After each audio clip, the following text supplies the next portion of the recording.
Today I have something pretty unusual. I found these in a bin I was unpacking, and they were my husband's grandmother, possibly great grandmother. And they're very, very old picture books. They're fragile. We got very brittle paper. This one is from 1932. We're from Racine, Wisconsin. Isn't that cute picture? And then we've got Princess Rose and the King. This one is just a tiny little book about a little bigger than a pack of cards. Henny Penny. Shoes Through the Ages.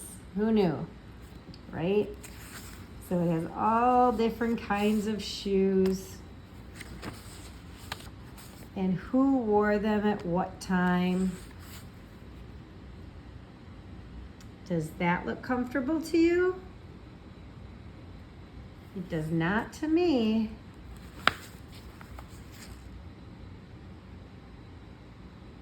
And then it even talks about foreign shoes from different countries. You could do a whole study on different shoes from different countries. Oh my goodness, look at that one. It said this type of shoe is worn by Chinese women who in the past have had their feet bound. And foot bounding was a tradition they used to do in China that became illegal, thankfully, and that was brought on by a missionary that was so sad in watching girls and women not being able to walk because they would tie their feet so that they couldn't grow naturally like they're supposed to. Very painful situation. Got more books here. Happy Holidays, Happy Days, Wet the Brush and Bring Out Colors. Let's see what this one says. Oh, it's a paint book. It's a coloring book for your paintbrush. So that's nice. This is from 1942. Mother Goose Rhymes. Hot cross buns, 1 a penny, 2 a penny, hot cross buns. Pussycat, pussycat, where have you been? I've been to London to look at the Queen. Pussycat, pussycat, what did you there? I frightened a little mouse under the chair.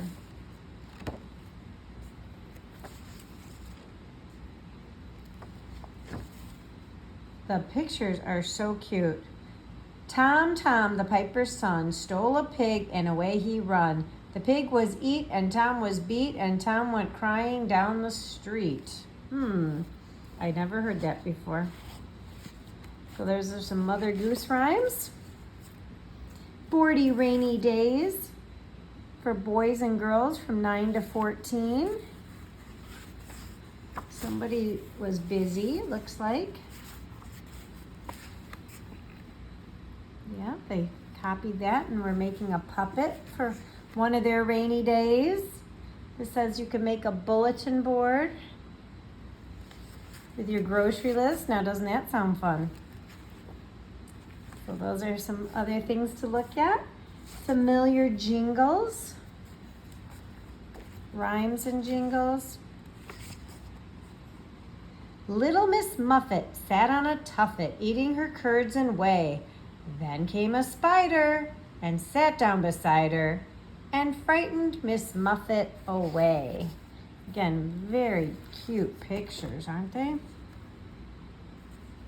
Oh, that must be about the 3 blind mice. And then this book is called Children's Delight. It's a very fragile book.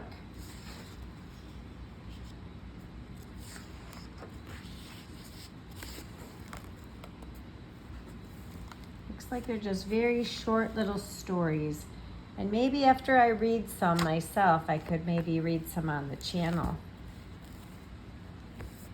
This one says in Storyland. Oh, is that cute? Little Red Riding Hood, The Three Little Pigs, Black Beauty. And then this darling one called Puppies. Oh, I think I'll read this one. Fluff was Mary Jane's little Sealy-ham puppy. They played together all day long. After dinner, Mary Jane's daddy always read the funny pages of the evening paper to her. Before the reading began, Mary Jane ran upstairs for her daddy's soft leather slippers. She liked to hear him say, "Thank you, honey." What would Daddy do without his good little girl? One night, Mary Jane found only one slipper under her father's bed. She looked all around the room, but could not find the other. She went from one bedroom to another, but there was no trace of the missing slipper. With tears in her eyes, Mary Jane started toward the stairs. As she passed the sewing room, she heard an odd noise. She looked in. There was Fluff with shoes all around her, chewing happily on the missing slipper.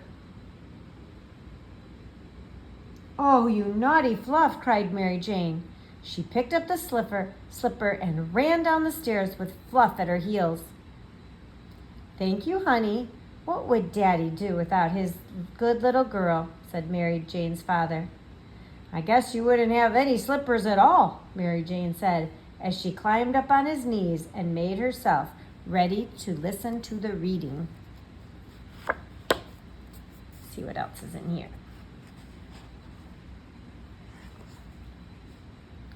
The Good Little Beggars.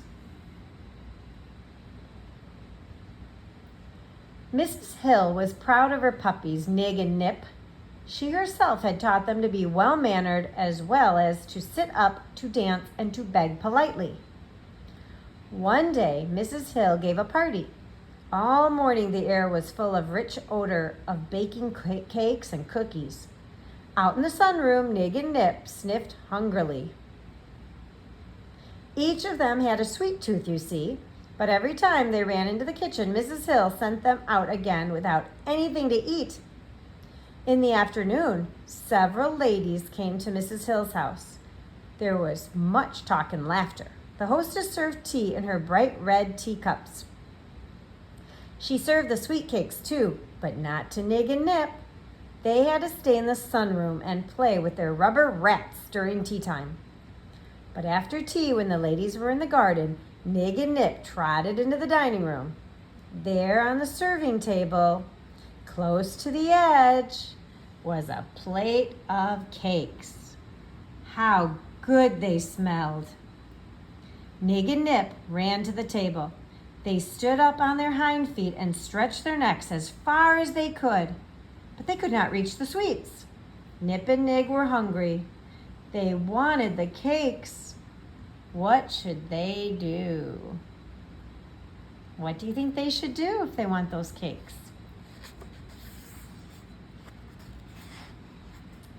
So this is just another book. We're not going to read these stories, but cute pictures, nice stories we probably haven't heard before. Maybe sometime I'll read some more. Aw, cute. Okay, well, I hope you enjoyed this little look at all these old books, and I hope you are enjoying your day, and I hope you get to read some of your own books now. Okay, bye-bye.